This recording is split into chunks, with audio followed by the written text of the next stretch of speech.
Los Carmeli, vitis florigerba, splendor celi, virgo purvemera,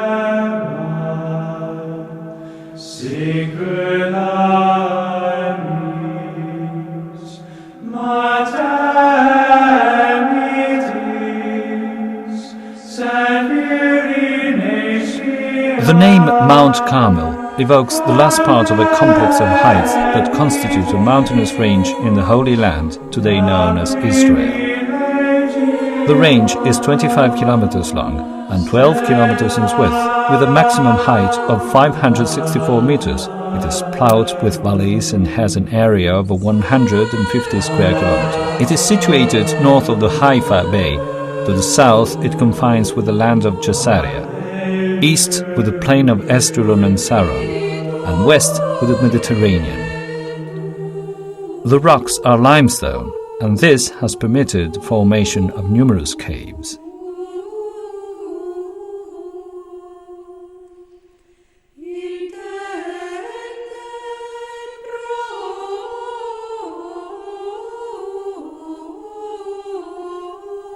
Even if the ground is not suitable due to the height, the fertility of the Carmel refers to the spontaneous vegetation due to the abundant dew present especially in summer.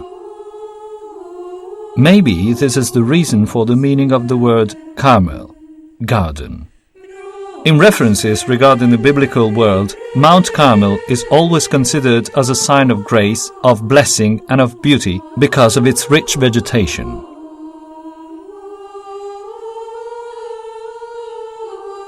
In this, one can see the place of the renewal of alliance and of the interventions made by God and through the prophet Elias, of whose movements and memories the mountain is rich. During the period of the Third Crusade, with the presence of the Carmelites, the Carmel also became a place of worship to Maria.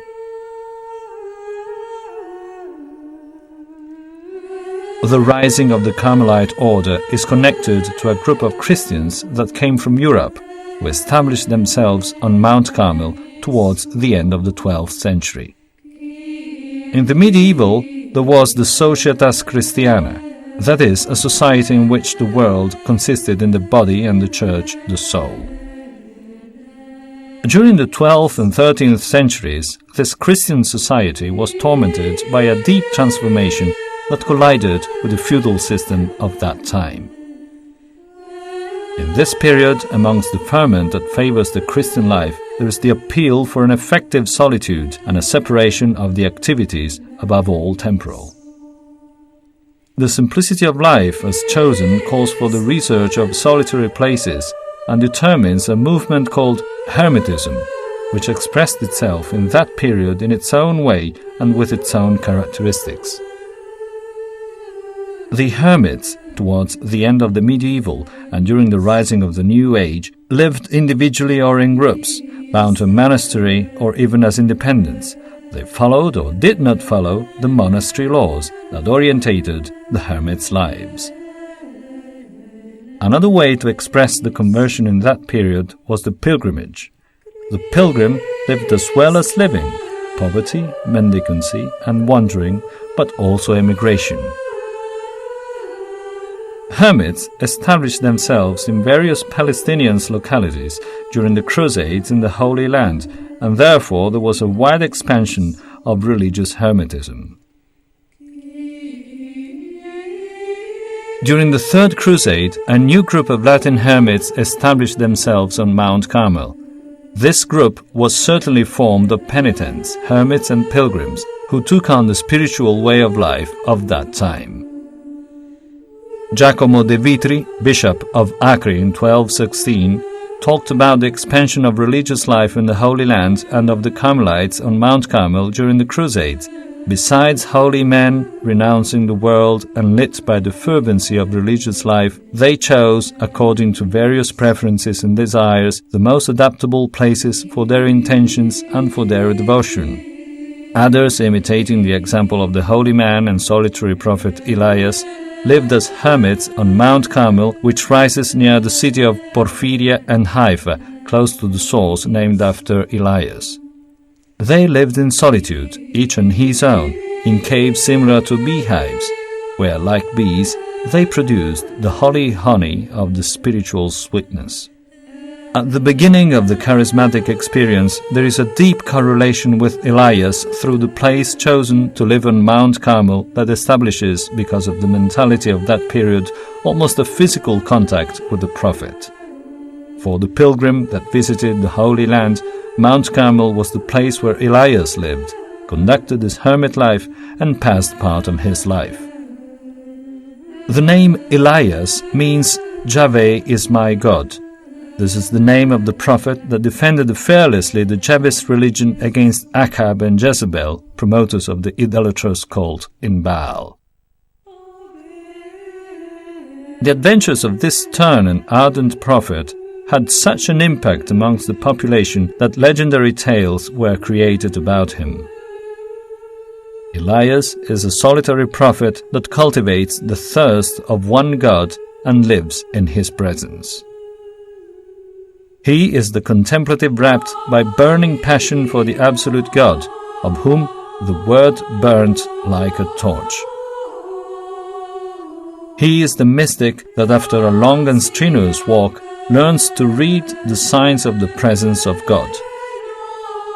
He is the prophet that is involved in the life of the people, and fighting against false idols brings them back to the fidelity of the alliance with one God.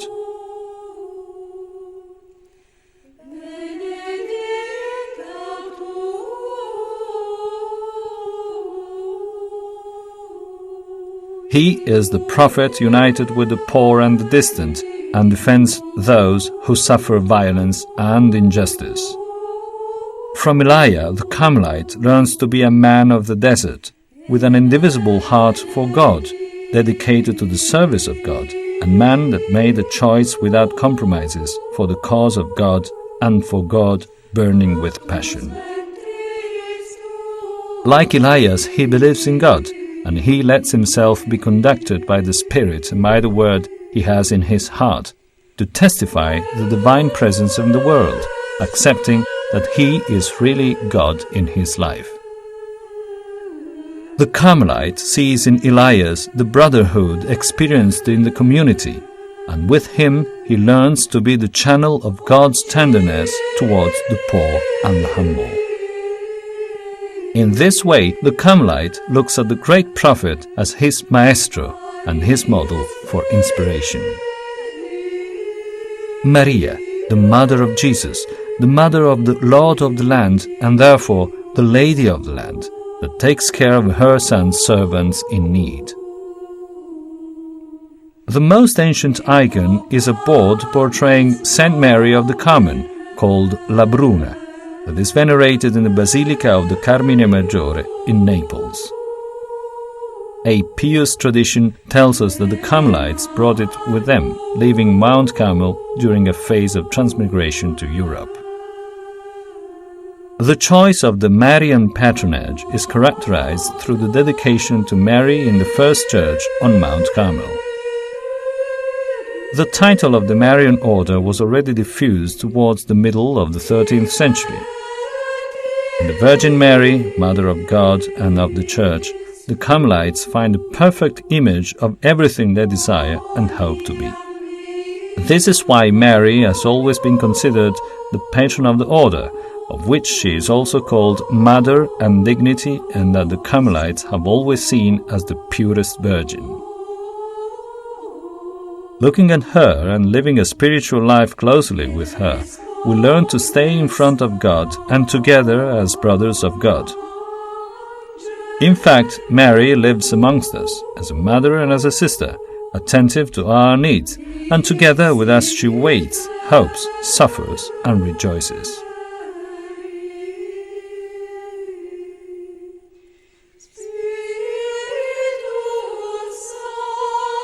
Through the centuries, the Marian of the Carmel devotion is expressed with an attitude of interwoven love, of tender and familiar sweetness, of harmony and similarity with Mary and imitating her virtues.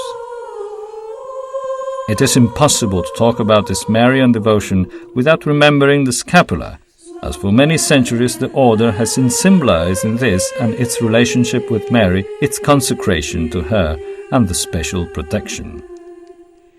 The Scapular is connected to a venerable tradition of the order, the vision of Saint Simon Stock, diffused at the end of the 14th century.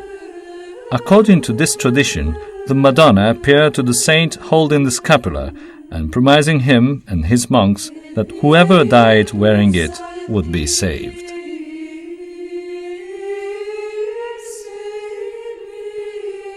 This historical truth of this version has been discussed and is still discussed. At present, the most widespread amongst the studious affirms that it is none proven that this vision is false, but the proof given for its authenticity is not satisfactory.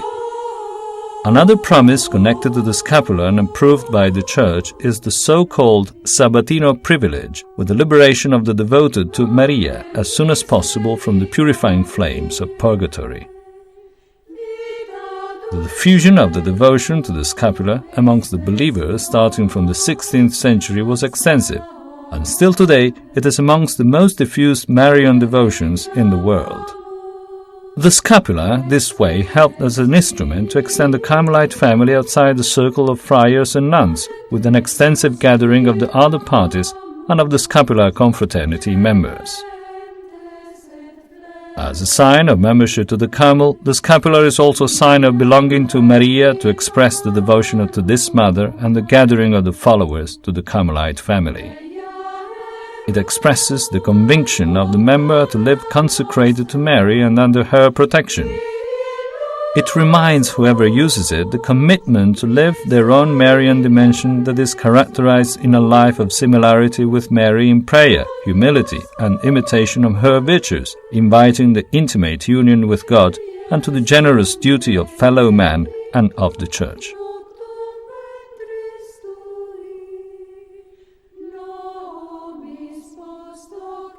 With her maternal love, Mary takes care of her son's brothers, still pilgrims in the middle of danger and difficulties, until they reach their celestial Father. The scapular, so intense, defines for us the maternal spirituality of Mary, who protects life, saves during death, and intervenes after death. Glory,